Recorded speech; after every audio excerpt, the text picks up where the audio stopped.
Suivons maintenant le point presse quotidien du gouvernement ivoirien avec Serge Collière. Ce n'est plus un secret à Abidjan. Des bars et boîtes de nuit continuent d'ouvrir clandestinement malgré l'interdiction du Conseil national de sécurité. La police en a épinglé quelques-uns dans la commune d'Abobo.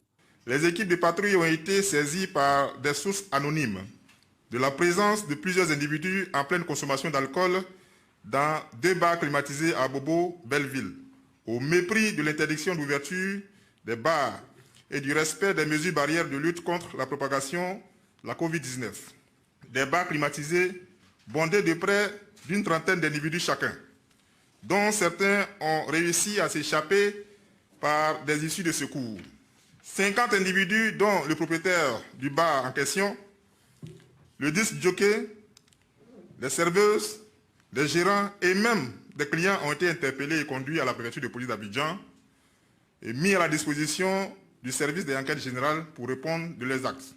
En revanche, dans le secteur des transports, dans l'administration publique et dans les marchés, la sensibilisation porte des fruits.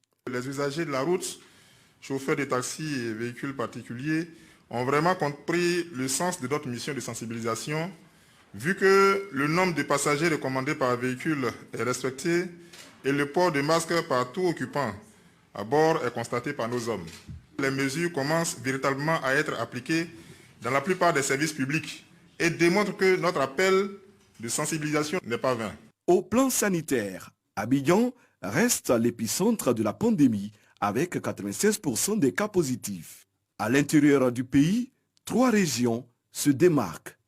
Les régions sanitaires les plus touchées à la date du 29 juin étaient respectivement Abidjan 2 avec 7181 cas, Abidjan 1 avec 1648 cas, le Sud Comoé avec 172 cas, le Gbeke avec 56 cas, San Pedro 43 cas, les Grands Ponts 21 cas, Agnébi Tiassa 15 cas, la Nawa 15 cas, l'Indénu Djuablin 12 cas et le Go avec 10 cas. Selon la représentante du ministère de la Santé et de l'Hygiène publique, la Côte d'Ivoire fait partie aujourd'hui des 10 pays d'Afrique les plus touchés. L'application stricte des gestes barrières s'impose à tous pour inverser la tendance. Les autorités ivoiriennes entendent poursuivre leurs efforts de sensibilisation.